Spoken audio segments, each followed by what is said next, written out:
Okay. Hey guys, what's up? I'm glad that you could join me here today. We're going to talk about shadow work.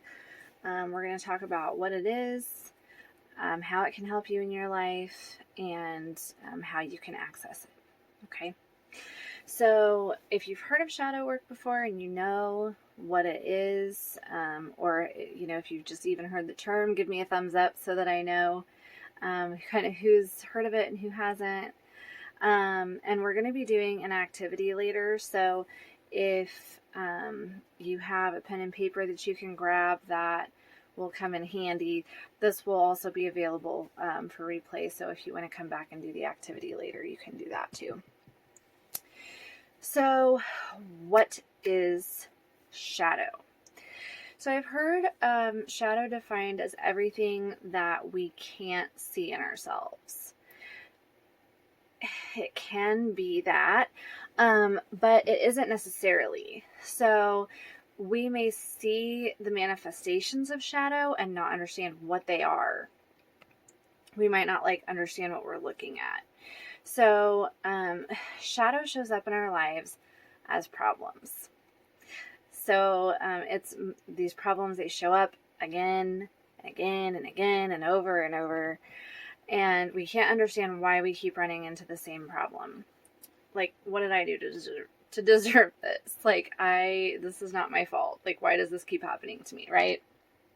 We all kind of have those things. And we really don't want to accept that these things are happening because of something in us, right? Because that feels gross. But let me be clear on this.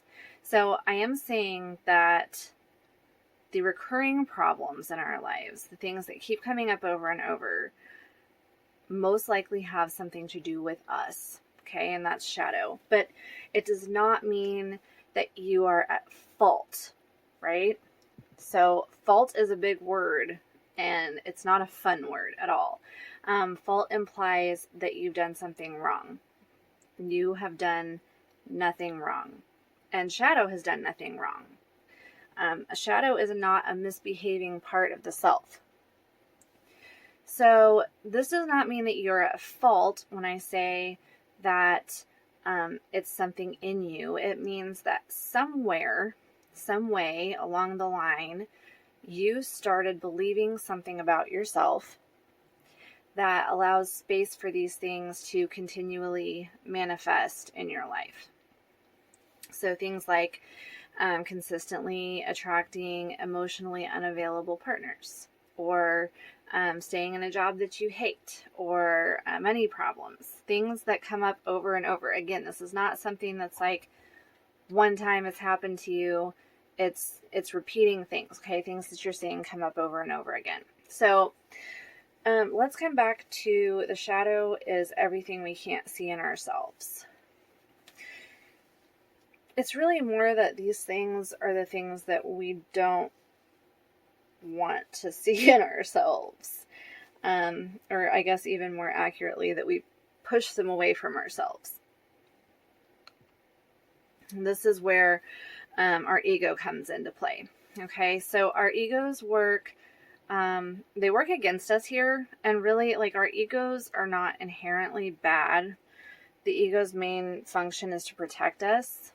So we have X problem come up, right? So let's say, for example, relationship issues, since that was one of the examples before. So you have the same relationship problem coming up over and over and over again, okay? And the cause of this recurring problem is probably painful to think about, okay?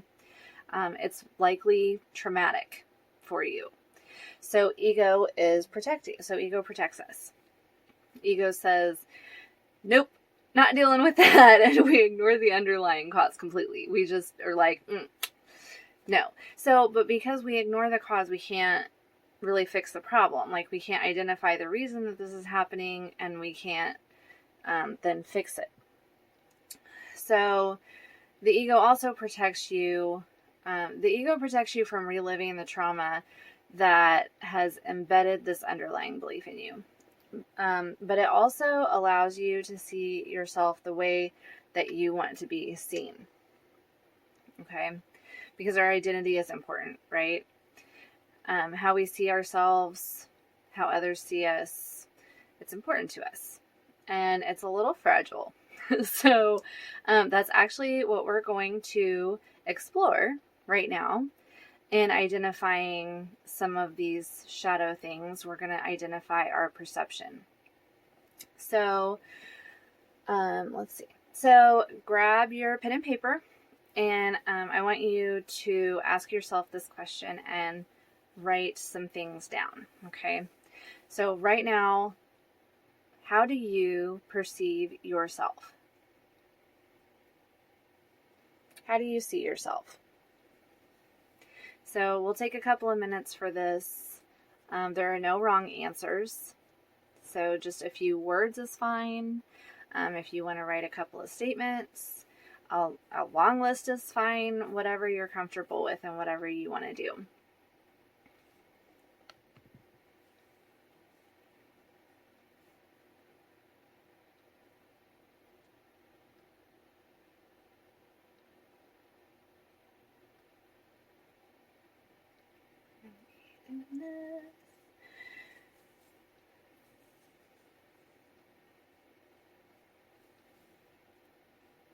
And then when you're done with that, I want you to, on the same piece of paper or somewhere that, like if you can, make it where you can kind of see them at the same time, write this down too.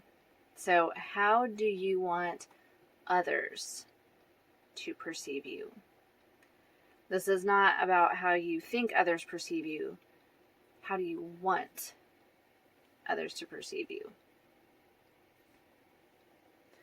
So we'll take a couple of minutes for that too. So how do you perceive yourself, first of all? And then how do you want others to perceive you? And the first one is not how you want to perceive yourself either. It's how you do perceive yourself. Because what we're doing here is we're taking the perception of self, right? And what we truly honestly believe about ourselves. Now, whether it's true or not is irrelevant. Okay? Just what we perceive about ourselves. And then what we want others to see in us or to think about us. Okay? And then we're going to take those two lists when you're done, and you can come back again to this later. But we're going to take those two lists and compare, and where do you see the differences? So these conflicts in the two, what do we think of ourselves and how do we want to be perceived, begins to show us parts of our shadow coming through. So, for example, maybe you want people to see you as successful, and your perception of yourself is that you are unworthy. You're unworthy of love. Okay. So these two things you can look at, and from here you can say, okay, why, you can explore the whys behind the perception, right? Like, where does this feeling of unworthiness come from? Why do you want others to perceive you as successful? Is this a quality that you associate with love? And when you think about that, then who do you associate with that association? So, kind of going down the rabbit hole with these, right? So you find the contradiction, you find the conflict, and then you try to find kind of where they relate and where that takes you. So that's kind of a step that you can take into shadow. Shadow work, doing this is important because once you can identify, again, where the issue is stemming from, then you can begin to change it, right? This allows you to like begin the process. You can start to heal. You can start to release things. You can start to change the things that you want to change, right? But we want to do it in love. We want to always do it in love. So we come to ourselves and say, with the unworthiness and the success, okay, I feel unworthy and I want other people to see me as successful because the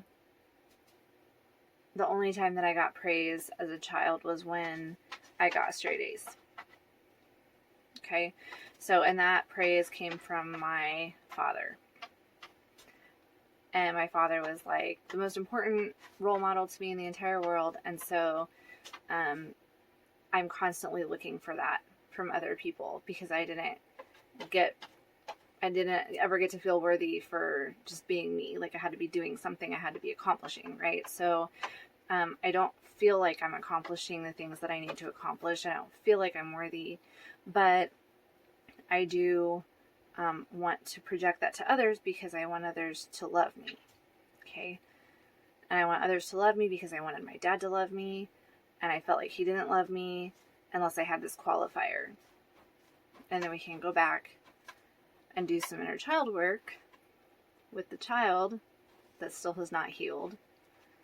And we can begin to change that, that belief, that process. So, if you look into these kind of crevices within yourself, these little things, on the surface, it looks like I am not working hard enough, or I'm not accomplishing enough. And so you feel bad about yourself, and maybe you're constantly stressed and you're overwhelmed and your job sucks and you don't ever get any time with your family. And so like these things are piling up and you're like, why can't I ever get ahead? Why does my life have to just be me spinning on a wheel constantly? And when you look at it in this way, you realize that you don't have to live that way. You can make the changes that you want to make. You can spend the time with your family, or, doing the things that you want to do. So, this is not, though, like a short process by any means. This isn't something that you're going to be like, oh, I felt like my dad didn't love me and now I'm better. You're going to have ongoing growth and healing. It's going to be peeling back layers, and it's a process. Okay. But by taking just one step into recognizing where the feelings are coming from, you can, it's a huge step. It's a huge step, just knowing, because then you can start the work, right? When you don't know, you can't start the work. So you can begin that journey just by identifying. So, if you guys enjoyed this, and you'd like to start doing more, I have a program that's going to be starting on the 17th, specifically dedicated to women. It's going to be a pretty small group of women that I'm going to be working with. We're going to really dig into that shadow and inner child work. So I'll post the link to that in the comments here, and you guys can check it out. If you're not sure and you want to chat with me about it a little bit more, you can just shoot me a message and we can chat. But that's basically what inner child work, what shadow work is, kind of in a nutshell, what it's about, and a short little exercise that you can do with it. It was so great to have you all here today. I'm so glad that you could join me, and I know I'll talk to you all soon. Have a great day.